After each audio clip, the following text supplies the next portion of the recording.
We are all patiently waiting for the Yankees to make this substantial move, right? Are they going to bring back Cody Bellinger or not? Or are they going to pivot to a guy like Kyle Tucker?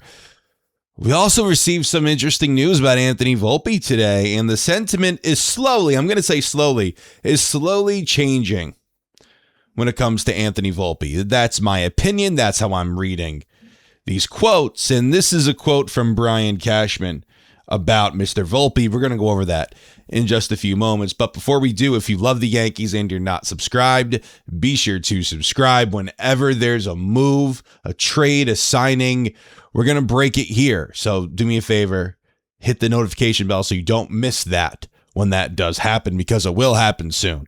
So anywho, Brian Cashman, according to Brandon Cuddy of The Athletic, Brian Cashman seemed to hint that there's a possibility that Anthony Volpe would not get his starting job back when he returns from shoulder surgery that will keep him out for the first month of the season.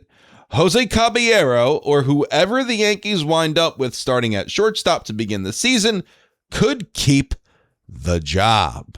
We heard Aaron Boone talk about Anthony Volpe as soon as the season ended. We heard Cashman talk about Anthony Volpe, basically saying that Anthony Volpe is the New York Yankee starting shortstop.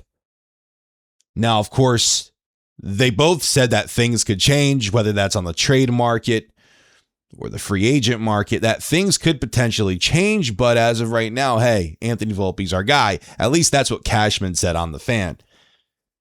Well, the sentiment seems to be changing, even if it's just a little bit. And Anthony Volpe, a former top 5 prospect in Major League Baseball, when he was called up, he wasn't very good for the Yankees. Good defensively, not so good offensively. He just seems to be in this rut year in and year out for the Yankees, where it's just, is he just this guy? Is he this player? Now, Anthony Volpe, we all know that last year he dealt with that shoulder injury. And in fact, I think the Yankees are really wrong that they kept rolling him out there. Now, they basically blamed Anthony Volpe for it, because Volpe's saying, oh, I'm good, but the results just weren't there. Anthony Volpe last year, first year of his career where he finished with the WAR under 2. Anthony Volpe last year had a .212 batting average, 19 homers, and a .663 OPS and an 83 OPS plus. Anthony Volpe had a down year defensively as well. So the reason they keep you is because of your glove, but then that's not even good. What's the point in keeping you anymore? Now, 2023, we all know, was rookie season. That's where he hit 21 homers, had a .666 OPS. 2024 had a .657 OPS. And 2025 had a .663 OPS. Is this just who Anthony Volpe is? Or do you say, well, he was hurt for the majority of the season last year? We all knew when Anthony Volpe got that wonderful cortisone shot, right? Because his numbers would just improve. I believe he hit like 7 homers in like a week or two after the All-Star break. When he went on a tear, but then he just stopped. There was another tear going on too in his shoulder. So listen, Anthony Volpe, still a young player, right? But us as Yankee fans, it's just like, hey, is this who he is? Right? Is he just a middle 600 OPS player? Is this what we can expect out of Anthony Volpe? Maybe, and he strikes out a lot too, right? The playoffs, terrible. Struck out 16 times in the playoffs for the Yankees last year. And as I said, it could be because of his shoulder. So we have to take that into account, that the Yankees never really handled that. And the PR was absolutely piss poor on, when it came to how Boone felt about it all and how Cashman felt about it. Those two guys were just not on the same page when it came to Volpe's shoulder. Whether Boone said, oh, no, we don't think it affected his play, and then Brian Cashman said the complete opposite. So just a mess all around for this kid. And he's going to go into his age 25 season. Does he need a change of scenery? I mean, potentially. But imagine him going somewhere else and him breaking out. I don't know. I don't know if that will happen. But when it comes down to Anthony Volpe, I think his days as the New York Yankees starting shortstop should at least be put in question. And I think that if you have an opportunity like you have right now to spend a little bit of money on a shortstop like a Bo Bichette, especially if you're not if Cody's out of your price range, to get a guy like Bo Bichette, who's been the model of consistency. Yes, 2024 was a down year for him, but you take that year out, he's been wonderful. He's been fantastic. He's been one of the more consistent hitters in baseball, quite frankly. He's guaranteed to hit you 300, and he's guaranteed to have an over 800 OPS every friggin' year. At least 290, 300 batting average. The kid's good. He's one of the better bats in baseball, one of the more consistent bats in baseball. As I said, take 2024 out of the equation because it wasn't very good for him. I believe he really didn't play as much as he usually does. But Bo Bichette is one of the top bats on the market right now, right-handed bat. Is he good defensively? No. But if Anthony Volpe is going to be your option defensively, and if he's going to have the kind of year that he had last year, well, it's almost the same thing. Except with Bo Bichette, you get a really good bat. One of the better bats in baseball, quite frankly. I think anyway. So Bo Bichette, how much money is he going to get? We don't know. That's the kicker with all of this too. Are you going to pay the premium for Bo Bichette? I don't know if you do. The cool thing is about Bo, you don't have to be married to him at short. As long as he's in that lineup, that's all that matters. You don't have to be married to him at short. You don't have to be married to him at second or third. He knows how to play those positions. He doesn't play them exceptionally well. Well, he doesn't play them well at all.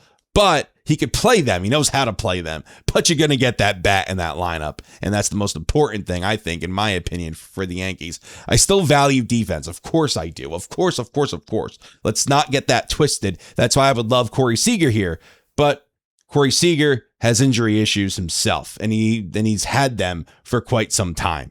So even though if he's available, Corey Seager, I don't even think that happens. I would welcome him here, though. But he doesn't solve the Yankees' left-handed bat issue. In fact, you add another one. We want right-handed hitting. Bo Bichette fits that category. Now, there's a rumor going around, and I have to emphasize that. It is a rumor. Supposedly, and if you've listened this far into the video, thank you so much.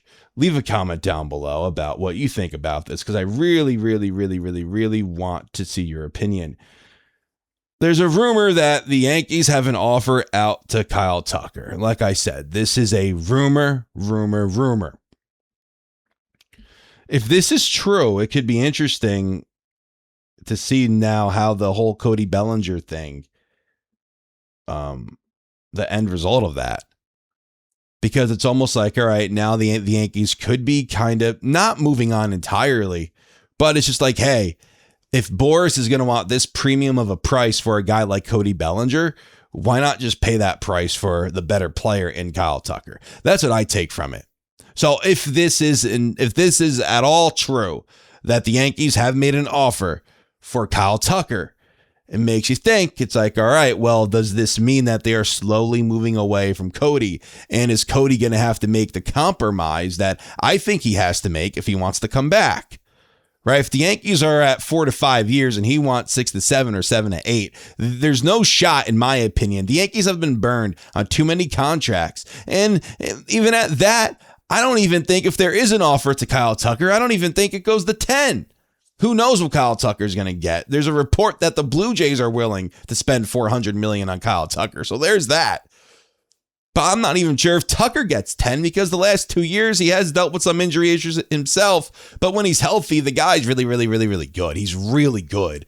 Guaranteed to have a middle 800 to approaching 900 or over 900 OPS. The guy's and he would absolutely feed off that Yankee Stadium. He would feed off that short porch, right? I've said it before and I'll say it again. You bring in Kyle Tucker, he becomes a 35-40 home run guy.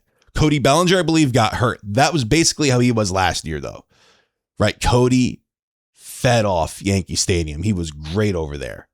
So imagine what Kyle Tucker would do. Just my opinion.